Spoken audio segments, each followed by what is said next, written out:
This is the Tampa, Florida weather discussion for Monday, the 4th of March. I'm Michael Groff. Finally, some cooler weather coming on in here today and tomorrow as a cold front sweeps on across the area. Chance of rain today. We'll dry it out for the middle part of the week, and then temperatures will once again recover.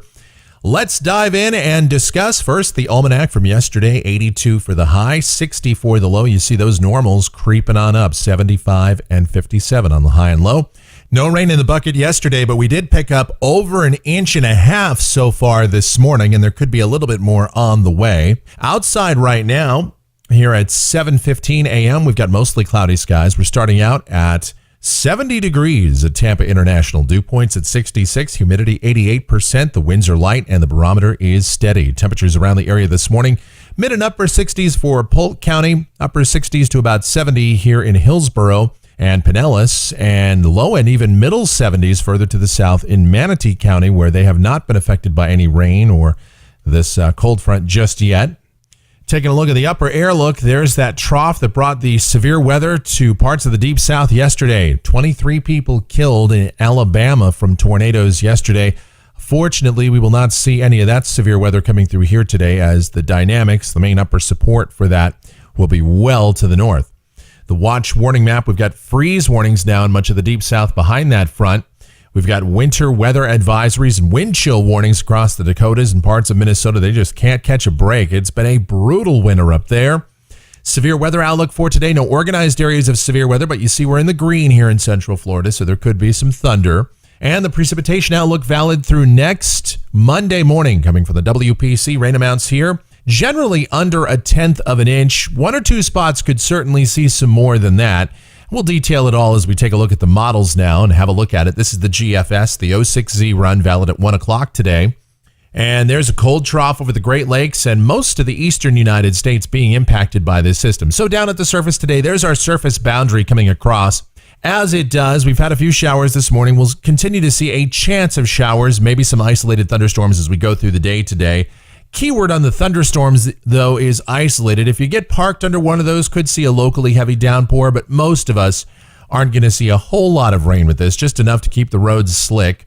The highs today already have been established in some spots, mid-70s, some spots hitting that after midnight. We'll see readings generally holding about where they are for most of the day today. Tonight, partly cloudy, lows in the 50s for most of us. And then tomorrow, mostly cloudy, still some moisture coming in off the Gulf, so a small chance of a shower through the day. But otherwise, it will be cooler, highs in the mid-60s. Wednesday, we dry it out. Sunny skies will start the day in the 40s, highs in the low 60s just about everywhere. So that looks good. And then Thursday, again, a cool start to the day, mid-40s, and then highs getting into the mid and upper 60s with mostly sunny skies. Friday, mostly sunny, maybe a few clouds coming in. We'll warm it up too, highs getting back into the mid, maybe even upper 70s according to the latest guidance. Then over the weekend, more clouds come in, some moisture as well, out ahead of a deep surface low now that's projected to be near Kansas City, at least off this run of the GFS. Some strong and severe storms possible to the southeast of that in the warm sector. So places like Little Rock and Texarkana down toward New Orleans and Shreveport certainly could be under the gun. But we will be far enough away from that to where we should not see any major impacts, just some breezes at times and highs in the low 80s. Sunday, though, here comes the cold front. But again, the main upper support is way off to the north with that upper low now moving out over the Great Lakes and into Canada.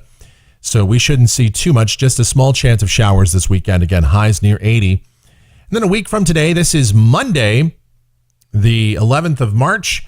Got that trough over the northeast. Cooler weather once again comes in here behind that front, but it will be very short-lived. Probably not as cool as the system that we have this week either. And then going out 10 days to the end of the period, this is Wednesday the 13th. And we're under the influence of a ridge, so high temperatures warm up again, but another trough over the plain states could bring more unsettled weather for the end of next week, but it looks like severe storms not expected. Temperatures through the period off the GFS ensemble, highs cooling off. You see it's got us at 62 for Wednesday and those lows down in the mid-40s. That looks great. And then we warm it up for this weekend and temperatures more or less staying at or above seasonal averages by and large through mid-March. And that's going to do it for the Tampa, Florida weather discussion for today. My next video back here tomorrow morning. If you like our videos, be sure to subscribe so that whenever we post a brand new one, you'll get the notifications. And your comments, questions, and suggestions always encouraged as well. Be safe out there and have a great Monday.